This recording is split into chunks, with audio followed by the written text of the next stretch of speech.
Reka nongere ngo ikaze mukunzi wa Davis Entertainment nkubwira ngo komeza ugire ibihe byiza aho waba uherereye hose mu Rwanda cyangwa se hanze yarwo. Turagarutse n'amakuru y'imyidagaduro n'amakuru rero tubagezaho buruko bukeye nuko bwije. Mu makuru y'uyu munsi rero ndaza kukubwira abahanzi batunze indege zabo bwite ba hano muri Afrika, ndetse muri aya makuru ndaza kukubwira ko Tiwa na Davido bari bariyemeje kuzakundana imyaka 100 bari kurebana ayingwe. Muri aya makuru ndaza no kubwira ko Kanye West yamaze kuba yajyanwa mu nkiko n'umufana we.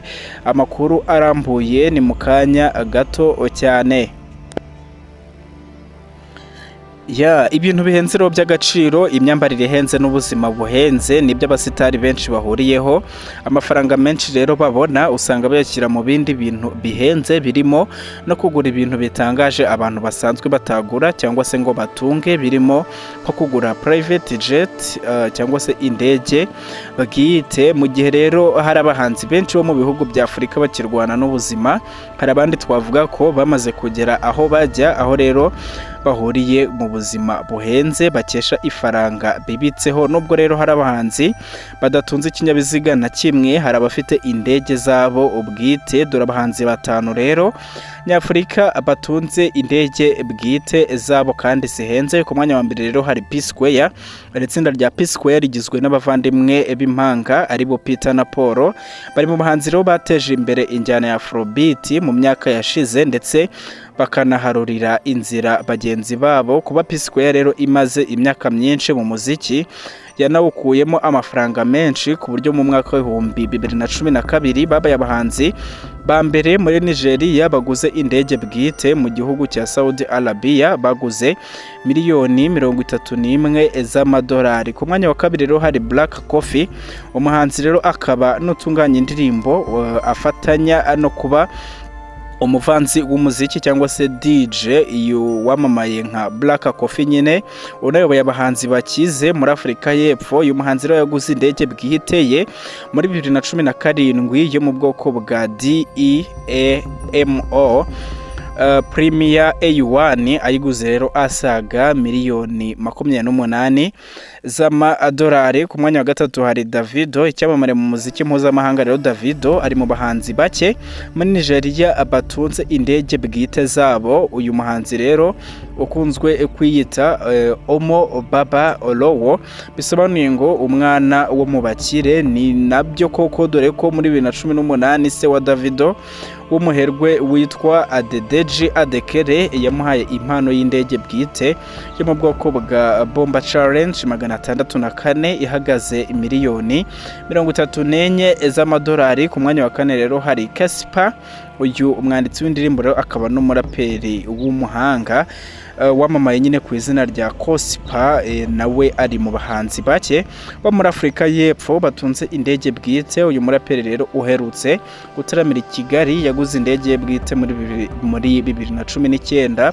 yo mu bwoko bw'1944 Gulfstream. Modeli ni 1159. Iyi ndege rero ikaba yaramutwaye agera kuri miliyoni 18 z'amadolari. Ku mwanya wa gatanu rero hari Wizkid.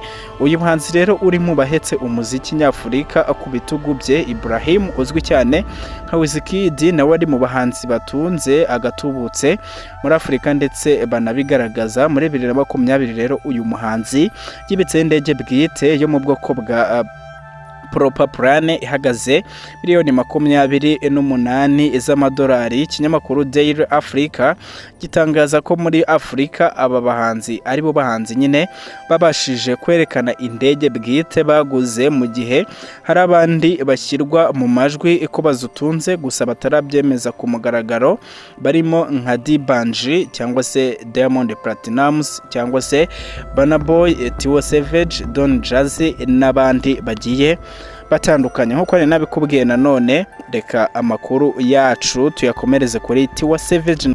Bari bariyemeje kuzakundana imyaka 100, ubu bakaba rero bari kurebana ayingwe. Hagati ya Tiwa Savage na Davido haravuga umwuka mubi, ndetse Tiwa Savage akaba byagejeje Davido mu nkiko kugira ngo akurikiranweho umushinja icyaha cyo kumutera ubwoba. Kuva mu ntangiriro z'uyu mwaka w'ibihumbi 2024 haravuga umwuka mubi hagati y'abo bahanzi, hagati nyine ya Davido ndetse na Tiwa Savage bahoze ari inshuti magara, ndetse banahanye isezerano ryo kuzakundana imyaka irenga 100.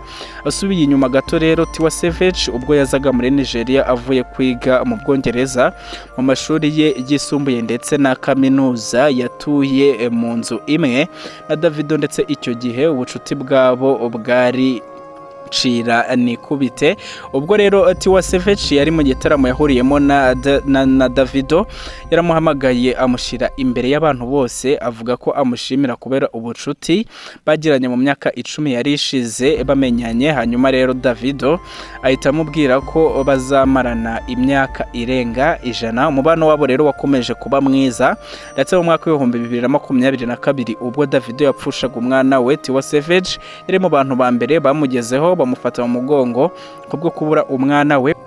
Umubano wabo rero wakomeje kuba mwiza, ndetse mu mwaka w'ibihumbi 2022 ubwo Davido yapfushaga umwana we, Tiwa Savage yari mu bantu ba mbere bamugezeho bamufata mu mugongo kubwo kubura umwana we. Umubano wabo bombi rero wakomeje kugenda neza kugeza ubwo mu mwaka ushize w'ibihumbi 2023 Ukuboza, Tiwa Savage yashyize hanze amashusho ari kumwe n'umugore witwa Sofia udacana uwaka na Davido. Sofia rero yabyaranye na Davido gusa, ariko ntibabana nk'umugabo n'umugore nk'uko benshi babyaranye babana. Sofia rero yakomeje guhura n'ibibazo kubwo kuba yarabyaranye na Davido, aho yari akunze rero kurwana n'abandi bakobwa batiretanaga na Davido, ndetse Davido nawe aramwirengagiza. Kuwa 23 Ukuboza 2023 Tiwa Savage yashyize hanze amashusho ari kumwe na Sofia bishimanye, bituma Davido rero ababara cyane, yandikira umwe mu bareberera inyungu Tiwa Savage ababwira ko ababajwe n'ibyo Tiwa Savage yakoze. Nyuma y'uko rero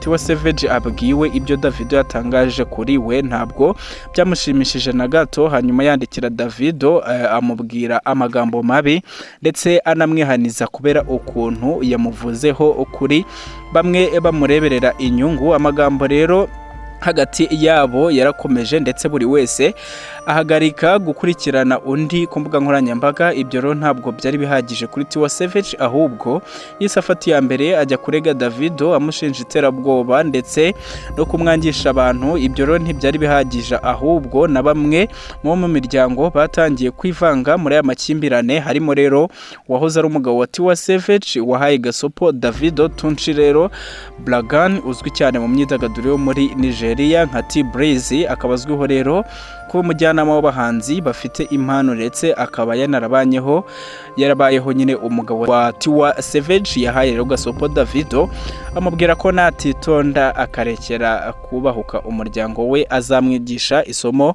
nkuko twabigarutseho mu nkuru twabagejejeho ubushize. Reka nkuko nari nabikubwiye nanone nkubwire ko maginga ya Kanye West yamaze kuba yajyanwa mu nkiko n'umufana we. Uyu muraperi rero ukomeye cyane mu muziki w'isi, Kanye West usigaye rero witwa Ye, yanajyanwe mu nkiko n'umufana amushinja kumukubita no kumukomeretsa ubwo yaragiye kumusaba ko yamusinyira ibizwi nka autography. Uyu mufana rero avuga ko iki gikorwa cy'ihohoterwa cyabaye mu mwaka w'ibihumbi 2022 kibera ahitwa Dore, nk'uko rero tubikesha inyandiko zifitwe n'ikinyamakuru TMZ cyo muri Leta Zunze Ubumwe za Amerika. Hari amashusho akomeje gukwirakwira ku mbuga nkoranyambaga agaragaza uwo mufana ari kumwe na Kanye West, ubona ko bari gusa nk'abatongana, ndetse hakongera kugaragara uwo mufana nyine yakubiswe aryamye hasi. Reka wowe abanye natwe mu makuru yacu uyu munsi,